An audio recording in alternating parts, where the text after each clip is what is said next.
రాజమండ్రి విఎల్పురంలో 13.76 కోట్ల రూపాయల ఖేలో ఇండియా నిధులతో మల్టీపర్పస్ ఇండోర్ స్టేడియం నిర్మాణానికి శంకుస్థాపన బుధవారం జరిగింది. MP Daggubati Purandeswari, city MLA Adireddy Vasu, municipal commissioner Rahul Meena తదితరులు శిలాఫలకాన్ని ఆవిష్కరించారు.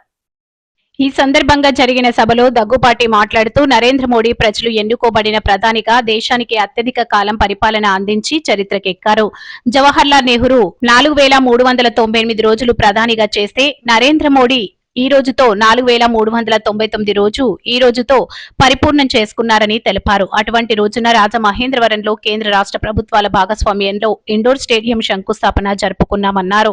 ఇంతకు ముందున్న ప్రజాప్రతినిధులు వాగ్దానాలు మాత్రమే సరిపెట్టుకున్నారని విమర్శించారు. ఆదిరెడ్డి మాట్లాడుతూ దశాబ్ద కాలంగా రాజమహేంద్రవరంలో అనేక మంది రాజకీయ నాయకుల కళ మల్టీపర్పస్ ఇండోర్ స్టేడియం మల్టీపర్పస్ నిర్మాణం అన్నారు. ఖేలో ఇండియా నిధులతో ఈ స్టేడియం నిర్మాణానికి ఎంపీ దగ్గుపాటి సంపూర్ణ సహకారం అందించారని కృతజ్ఞతలు తెలిపారు. కార్యక్రమంలో మాజీ MLC Adireddy Apparao, Shetty Balija corporation chairman Kudupudi Satyababu, కూటమి నాయకులు అనుశ్రీ సత్యనారాయణ, కాశీ నవీన్ కుమార్, వై శ్రీనివాస్, కురగంటి సతీష్, పిక్కి నాగేంద్ర, మజ్జి రాంబాబు, నర్సిపల్లి హారిక, మాజీ కార్పొరేటర్లు, కార్పొరేషన్ అధికారులు పాల్గొన్నారు. రాజమహేంద్రవరానికి సంబంధించినటువంటి ఒక అద్భుతమైనటువంటి అభివృద్ధి కార్యక్రమం కేంద్ర రాష్ట్ర ప్రభుత్వాల యొక్క భాగస్వామ్యంలో ఇవాళ ఇక్కడ అద్భుతమైనటువంటి ఒక ఇండోర్ స్టేడియం నిర్మాణం అనేది దానికి సంబంధించినటువంటి శంకుస్థాపన జరుపుకోవడం జరిగింది.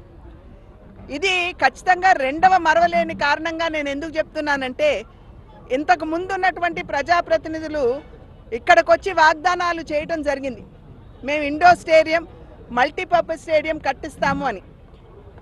కానీ అవి మాటల మూటలుగానే మిగిలిపోయాయి.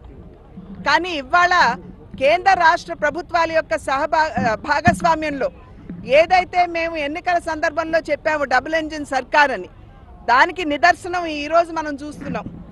రాష్ట్ర ప్రభుత్వం మెయిన్ ఎరీనాకి 28 కోట్లు కేటాయిస్తే ఎరీనా 2, ఎరీనా 3 ఈ రెండింటికి కూడా ఇవాళ కేంద్ర ప్రభుత్వం తన సహకారాన్ని అందిస్తుంది. ఇవాళ శంకుస్థాపన చేసుకున్నటువంటి ఎరీనా 2 ఏదైతే ఉందో 2, దానికి 13.76 కోట్ల రూపాయలు కేంద్ర ప్రభుత్వం అందివ్వటం జరిగింది. అంటే కేంద్ర రాష్ట్ర ప్రభుత్వాల యొక్క భాగస్వామ్యం కనుక ఉన్నట్లయితే ఏ విధంగా అభివృద్ధి అద్భుతంగా మనం చేసుకోవచ్చో ఇవాళ ఈ యొక్క కార్యక్రమం నిదర్శనం. డబుల్ ఇంజిన్ సర్కార్కి ఈ కార్యక్రమం నిదర్శనం అని చెప్పి మీ అందరికీ తెలియజేస్తూ, మరి ఇక్కడ ఉన్నటువంటి స్థానిక ఎమ్మెల్యేగా ఉన్నటువంటి శాసనసభ సభ్యులుగా ఉన్నటువంటి ఆదిరెడ్డి వాసు గారికి కూడా నేను హృదయపూర్వకంగా అభినందిస్తున్నాను. వారి నాయకత్వంలో వారు ఎప్పటికప్పుడు ఇక్కడ ఉన్నటువంటి విషయాలు నా దృష్టికి తీసుకొస్తున్నటువంటి సందర్భంలోనే ఇటువంటి కార్యక్రమాలు చేసుకునేటువంటి ఒక అవకాశం నాకు కూడా లభిస్తున్నందుకు వారికి నా ధన్యవాదాలు తెలియజేస్తూ, అధికారులందరికీ కూడా వారికి సైతం నా అభినందనలు, నా యొక్క కృతజ్ఞతలు కూడా తెలియజేస్తూ సెలవు. చరిత్రలో మరవలేని రోజు, సువర్ణ అక్షరాలతో లిఖించదగ్గ రోజు ఈ రోజు. దశాబ్దాలుగా అనేక మంది రాజకీయ నాయకుల యొక్క కళ రాజమహేంద్రవరంలో ఒక మల్టీపర్పస్ ఇండోర్ స్పోర్ట్స్ కాంప్లెక్స్ నిర్మాణం అన్నది. వారందరి యొక్క కళని ఈ రోజున నెరవేర్చింది కూటమి ప్రభుత్వం.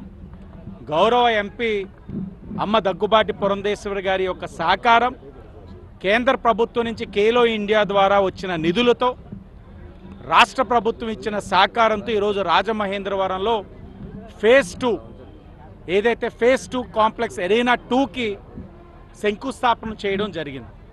13,76,00,000 విలువ చేసే దాన్ని ఈ రోజున ఎంపీ గారు, నేను శాసనసభ్యుడిగా, మున్సిపల్ కమిషనర్ రాహుల్ మీనా గారు, అలాగే నా కూటమి కుటుంబ సభ్యులు అందరం కూడా శంకుస్థాపన చేసుకున్నాం. దానితో పాటు ఎరీనా 1 ఏదైతే ఉందో 28 కోట్లు కూడా రాష్ట్ర ప్రభుత్వం యొక్క సహకారంతో టెండర్లో ఉన్నాయి. అది కూడా ఒక 2 నెలల్లో పనులు ప్రారంభించుకోబోతా ఉన్నాం. ఎరీనా 3 ఏదైతే ఉందో ఖేలో ఇండియా నుంచి మరొక 10 కోట్లు కూడా మంజూరయ్యే విధంగా ఎంపీ గారు సహకరిస్తానని కూడా హామీ ఇవ్వడం జరిగింది. ఇది కూటమి ప్రభుత్వం యొక్క చిత్తశుద్ధి. మీరు గమనించండి, రాజమహేంద్రవరాన్ని క్రీడా హబ్గా తీర్చిదిద్దుతామని ఎన్నికల ముందు అనేక హామీలు ఇచ్చాం. కానీ 2 సంవత్సరాల్లోనే ఆ హామీల్ని అమలు చేసే విధంగా ఈరోజు మల్టీపర్పస్ స్పోర్ట్స్ కాంప్లెక్స్ ఎంత 52 కోట్లతోటి మల్టీపర్పస్ స్పోర్ట్స్ కాంప్లెక్స్ రాజమహేంద్రవరంలో నిర్మాణం చేసుకోబోతా ఉంది. రాష్ట్రం అంతా కూడా ఏదైనా ఒక మంచి స్పోర్ట్స్ మీట్ పెట్టాలన్నా, ఇంటర్నేషనల్ స్టాండర్డ్స్తో మీట్ నిర్వహించాలన్నా రాజమహేంద్రవరం వైపు చూసే విధంగా ఈరోజు నిర్మాణం చేయబోతా ఉన్నాం.